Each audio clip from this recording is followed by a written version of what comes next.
Bonjour à tous et bienvenue dans cette nouvelle vidéo de Copo & Co. Devinez de quoi on va parler? Eh bien, on va parler de ce magnifique châssis pour faire pousser le SMIC, j'ai réalisé il n'y a pas très longtemps. Et donc, j'ai décidé de filmer les étapes de fabrication de façon à ce que ça puisse bien vous aider si vous avez un projet identique. Alors, on commence déjà avec du clin en Douglas, donc ça fait 2 cm d'épaisseur. Là, ce sont des lames de 4 mètres, elles font 13 cm un peu de haut. Il y a des piquets, vous le voyez, il y a du polycarbonate aussi, en 3 ou 2 mm traité pour les UV. Et il y a aussi quelques poteaux qui vont nous servir à faire la structure de cet ensemble. Alors, moi j'ai décidé de commencer par assembler mes lames pour que ça me fasse mes grands panneaux sur la face avant et la face arrière. Il faut savoir que c'est un châssis qui fait à peu près 3,50 m de long et 70 cm de large, 70 cm sur la hauteur à l'arrière et 50 sur la hauteur à l'avant. Donc pour pas gaspiller, eh bien, j'ai réutilisé à chaque fois la chute pour faire le départ de ma rangée suivante. J'ai pas fait que des lames entières, sinon il y aurait eu beaucoup trop de gaspillage. Et pour atteindre la hauteur que je souhaitais, eh bien, il a fallu que je déligne certaines lattes et ça m'a permis de faire sauter la petite languette pour avoir vraiment eh bien, mes panneaux sur la partie supérieure qui se terminaient par une face vraiment plate, quoi. Pas par la languette qui aurait pu être un petit peu fragile. Donc dans un premier temps, j'ai juste assemblé à blanc, présenté, pour vérifier que tout allait bien, que j'avais les bonnes longueurs, etc. Donc le panneau arrière va faire 3,50 m par 70, le panneau avant 3,50 m par 50. Et j'ai tenu mes morceaux les uns avec les autres pour bien les serrer, pour bien que voilà, les languettes, les rainures languettes soient serrées et qu'après, je puisse m'attaquer à la découpe de mes poteaux. Mais pour savoir à quelle longueur et à quel angle couper mes poteaux, j'ai tracé une épure. Donc j'ai représenté les côtés de mon châssis, j'ai représenté mes poteaux parce que je connaissais toutes les largeurs, et ça m'a permis de déduire l'angle et la longueur des poteaux dont j'allais avoir besoin. Je vais vous faire voir à quoi ça ressemble. Donc voilà, j'ai fait quelques codes couleurs. En bleu, c'est mes poteaux. En rouge, c'est mes côtés de châssis. Donc là, c'est comme si on avait coupé le châssis sur sa longueur, une tranche de châssis.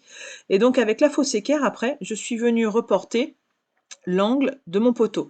L'idée, c'est que le poteau, il ne dépasse pas du châssis parce que, comme vous l'avez vu, j'ai des portes qui vont venir se reposer dessus.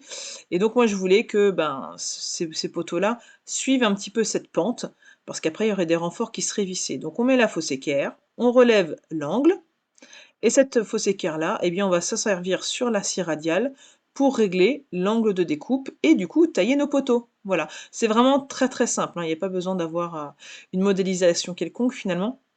C'est très rudimentaire, mais ça fonctionne très très bien. Donc cette épure m'a permis de savoir à quel angle couper mes poteaux, mais elle m'a permis aussi de savoir à quelle longueur les couper. J'avais juste à mesurer et à reporter cette cote-là eh bien, sur le poteau que je devais découper. En l'occurrence, moi j'avais 8 poteaux. Donc sur mon épure, il y a les poteaux de la face avant, les poteaux de la face arrière. Et donc j'ai fait en fait 4 fois les poteaux avant, 4 fois les poteaux arrière avec ces mêmes cotes et ces mêmes angles.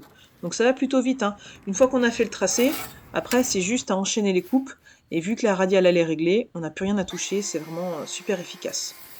Donc vous le voyez, des poteaux qui en l'occurrence ici font 70 par 70. Je voulais quand même quelque chose d'assez solide.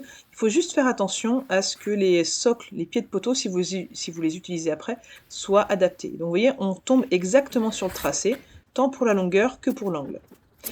Vous le voyez, j'avais tenu mes lames entre elles avec des serre-joints pour vraiment les serrer, et ça m'a permis après de prépositionner mes poteaux avec un écartement régulier. Donc je les ai tenus avec des serre-joints, et après, visserie inox, en l'occurrence ici c'est de la 4x50 de chez Spax, et j'ai vissé mes poteaux. Alors au début j'avais pré-percé, finalement j'ai juste usiné les têtes, je trouvais que ça faisait moins d'éclat sur ce bois là, sur le Douglas, qui est vraiment adapté pour l'extérieur, ça c'est génial, on ne sera pas obligé de le traiter, il va griser un petit peu mais il est vraiment prévu pour résister aux intempéries. Et d'ailleurs j'en profite pour remercier tous ceux qui commentent parmi vous, qui aiment mes vidéos, surtout qui se sont abonnés, ça permet de faire vivre la chaîne et c'est super appréciable. Donc si ce n'est pas déjà fait, pensez à liker, à vous abonner. Comme ça on se reverra très bientôt pour d'autres projets autour du bois. Ça c'est chouette. Donc voilà, beaucoup de vis en perspective, mais il faut mettre de la vis de qualité parce que sinon le bois tient en place, mais les vis elles sont toutes rouillées, donc n'hésitez pas, il faut mettre de l'inox, c'est quand même beaucoup plus prudent. Donc à chaque fois 2 vis par lame, ça évite qu'elles ne tuilent. Et en l'occurrence, moi mes poteaux ils sont à peu près écartés les uns des autres d'un peu plus d'1 mètre. Maintenant, je refais aussi eh bien, des panneaux pour les extrémités de mon châssis. Je sais qu'il doit faire 70 centimètres de large. Donc, tout comme tout à l'heure, eh bien, j'assemble avec des serre-joints, juste pour caler ensemble les rainures et les languettes. J'ai tracé l'inclinaison, la petite pente, et là j'étais un petit peu embêtée pour découper. Je ne savais pas comment trop procéder. Donc regardez comment j'ai fait. J'ai mis en fait des morceaux de bois pour rehausser ce plateau du sol. Ensuite, j'ai mis des petites cales que j'ai vissées sur mes gros martyrs du dessous, ce qui va me permettre de tenir mon carré en position, bien serré. Et puis après, découpe à la plongeante. En vrai, on pouvait aussi le faire à la scie sous table, mais il aurait fallu découper chaque morceau un à un. Ou alors, il aurait fallu coller les lames du plateau ensemble, ce que je ne voulais pas. Donc la seule solution efficace pour moi, c'était de découper les deux panneaux des extrémités avec leurs petites pentes, avec la scie plongeante. Et donc ce stratagème-là qui m'a permis de tenir toutes les pièces ensemble a vraiment très très bien marché. Prenez cependant garde à ne pas mettre de vis dans le chemin de découpe, hein, dans le passage de votre scie, et à laisser suffisamment d'espace en dessous pour pas que votre scie elle ne touche au sol. Donc vous voyez, tout est bien calé. On découpe avec la plongeante. Celle-ci, elle en a vu passer du bois, la métabo. Elle est vraiment très très bien. Je vous mets le lien dans le descriptif sous la vidéo d'ailleurs des principaux outils utilisés pour ce projet-là. Comme d'habitude, n'hésitez pas à les utiliser parce qu'à chaque fois que vous faites des petits achats, il y a quelques centimes reversés à Copo & Co et ça aide au financement de la chaîne. Donc c'est toujours appréciable et apprécié. Et comme vous le voyez, il suffit ensuite de retirer les chutes. Et voilà, il y avait vraiment des tout petits morceaux aussi hein, qui étaient découpés aux extrémités. Et on n'aurait pas pu faire un travail aussi propre à main levée ou avec une scie sur table. Ça, c'est évident. Salut à tous, je vous interromps dans cette vidéo parce que vous l'avez peut-être remarqué, mais il n'y a pas eu de coupure pub de la part de YouTube. Tout ça grâce à Webself, partenaire de cette vidéo, qui a décidé de la sponsoriser. Donc je vais parler un petit peu d'eux. Et puis après, on retournera à la fabrication de notre châssis pour les semis. Alors Webself, c'est quoi? C'est une plateforme en ligne sur laquelle vous allez pouvoir créer votre propre site internet et quand bien même vous n'avez pas de connaissances informatiques. Ça, c'est très appréciable car j'ai créé les miens et j'ai beaucoup galéré. Si j'avais connu cette plateforme, il en aurait été différemment, évidemment. Alors, très simple, vous avez une idée, un projet, vous choisissez le design qui vous plaît, vous personnalisez le titre, le contenu, les photos. Le gros avantage, c'est que vous n'avez pas besoin d'avoir de connaissances informatiques, vous ne gérez pas l'hébergement, vous ne gérez pas les noms de domaine, bref, vous faites juste le contenu de vos pages et Webself s'occupe du reste. Gros point fort, votre site il va être automatiquement optimisé pour l'affichage à la fois sur les ordinateurs mais aussi sur les téléphones portables. Vous allez avoir plusieurs options, soit un site extrêmement gratuit avec des fonctionnalités de base, soit vous pouvez choisir les options payantes qui vont vous permettre d'avoir plus de pages, d'avoir même une boutique en ligne, d'avoir un support, etc. Autre bonne nouvelle, Webself vous propose un petit code promo, vous allez pouvoir le retrouver avec les conditions d'utilisation dans le descriptif sous cette vidéo avec un lien qui vous mènera vers leur plateforme. Pensez à eux si vous avez besoin d'un site internet. Quant à nous, on retourne à notre vidéo. Bon visionnage! Donc si je résume, mes poteaux sont tous découpés, mes faces avant et arrière sont découpées et les faces des côtés sont découpées aussi. Maintenant l'idée, eh bien, ça va être d'assurer la jonction de toutes ces pièces entre elles et notamment de garantir l'écartement pour éviter que ça fasse le ventre. Pour ça, toujours en me reportant sur mon épure, eh bien, j'ai découpé des lames, vous voyez, qui vont venir faire la jonction entre les poteaux. Donc à chaque paire de poteaux, eh bien, il va y avoir un élément de bois qui va faire la jonction. Alors là, il y a les serre-joints, on ne voit pas très bien comment ça va s'organiser, mais vous comprenez le principe. Et je serai sûre, comme ça, en les vissant, d'avoir exactement l'écartement prévu. Voilà. Pour vérifier qu'on a une forme cohérente, je vérifie les diagonales. Il ne s'agirait quand même pas de commencer à tout visser et à mettre les portes alors que notre rectangle, c'est pas un rectangle. Donc on met les diagonales, on vérifie que le chiffre est identique. Si besoin, on pousse dans un sens, on pousse dans l'autre et après on est sûr que tout est à sa bonne place.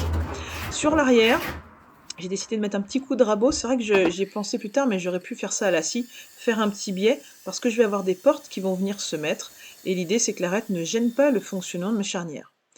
Donc, pour faire les portes, eh bien, j'ai réutilisé des lames en Douglas et j'ai mis à profit les petites rainures pour y insérer mes plaques de polycarbonate qui résistent aux UV. Mais je me suis dit c'est un petit peu risqué parce que ces plaques-là, si elles prennent l'eau, s'il y a de l'eau qui se met dans la jonction, ça risque de pourrir. Donc sur la face arrière, eh bien, j'ai fait des traits de scie à la scie plongeante qui permettent d'évacuer l'eau. Voilà, des toutes petites incisions, mais qui fonctionnent super bien. De la même façon que je me suis souciée de garantir un bon écartement sur mon châssis, L'idée, ça a été aussi de prévoir un écartement régulier qui ne risquait pas de bâiller avec le temps sur mes fenêtres, sur mes petites portes ouvrantes. Donc j'ai fait des petits renforts qui vont venir se mettre à l'arrière du polycarbonate en plein milieu, parce que mes fenêtres quand même elles font plus d'1 mètre de large. Donc voilà, il faut quand même que ça se tienne un minimum. J'ai réalisé aussi des faux tenons dans des chutes de Douglas. Ces faux tenons-là, ils vont me permettre bien, de fixer tout ça par collage. J'ai rajouté quelques vis-biaises aussi en complément. Mais voilà, j'ai préféré ne pas mettre des faux tenons du commerce qui sont souvent en hêtre, parce que le hêtre, il n'est pas du tout adapté pour l'extérieur.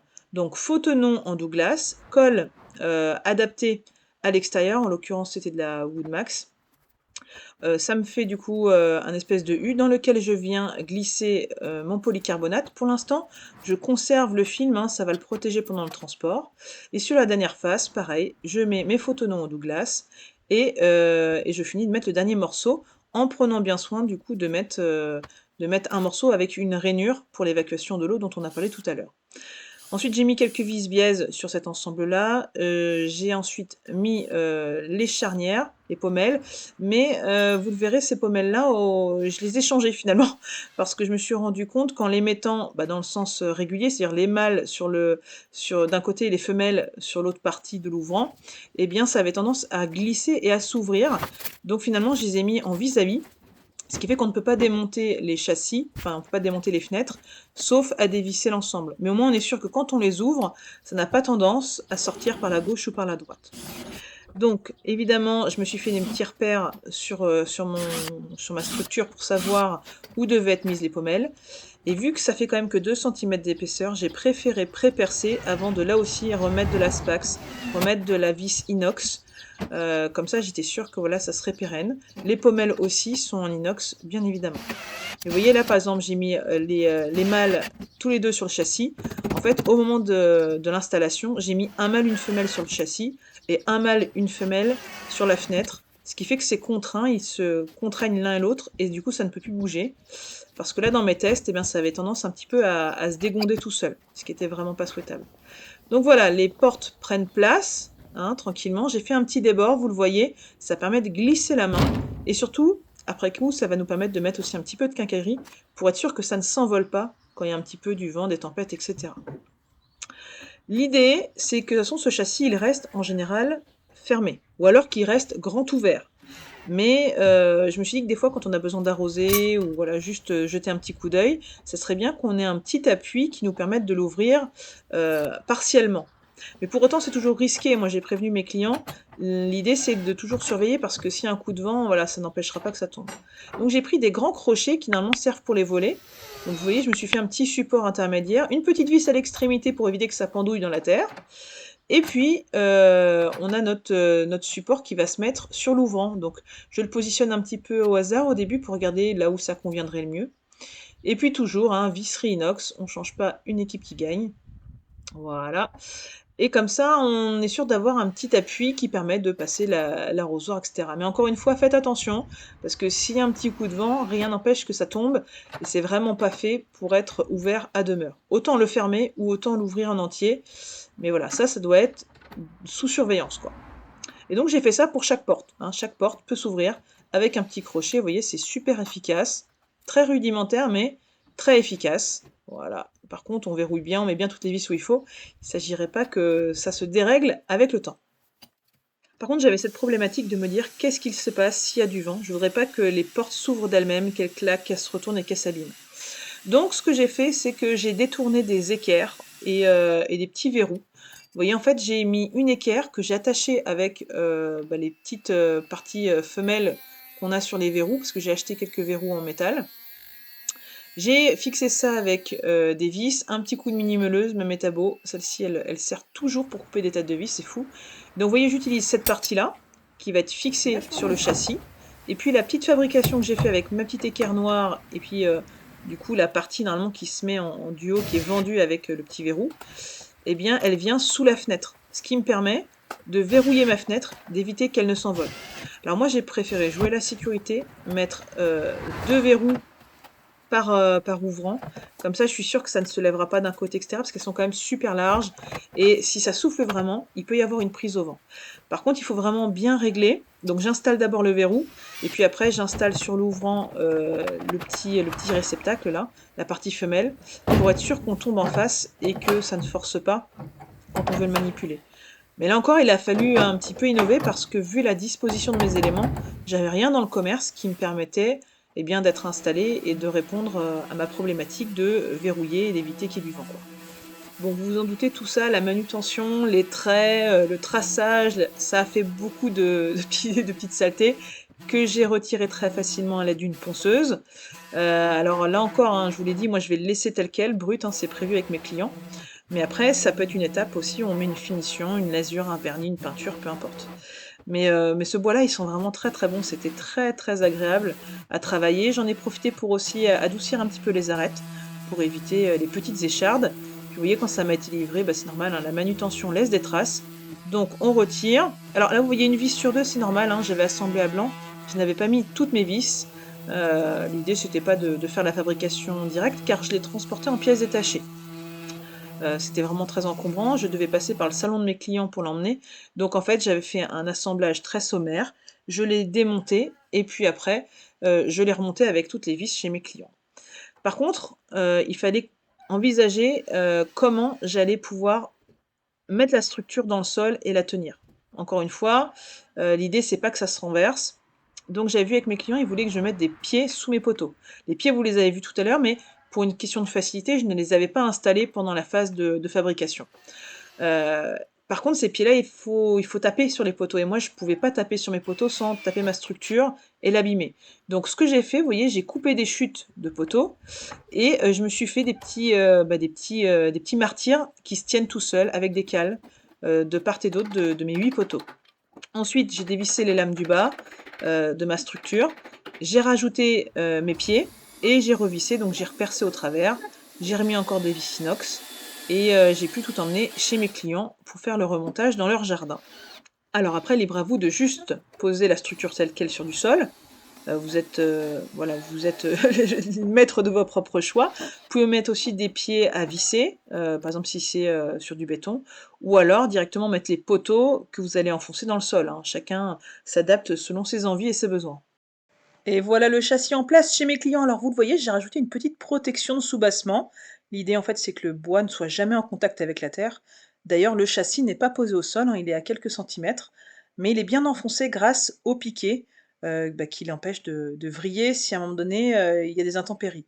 Le petit rangement pour le crochet qui permet de fermer chaque ouvrant très facilement. Et puis après mes fameux petits verrous que vous aviez vus. Alors du coup les portes maintenant sont beaucoup plus jolies une fois que les protections ont été enlevées, mais on voit bien le petit renfort dont je vous avais parlé au milieu de chaque fenêtre.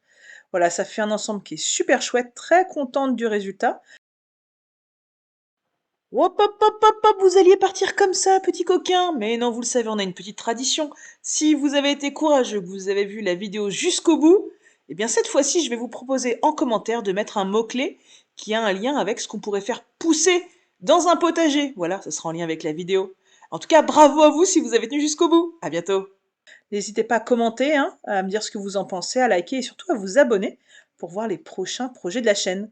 À très bientôt sur Copo & Co et surtout n'oubliez pas, faites plein de copeaux. Bye bye!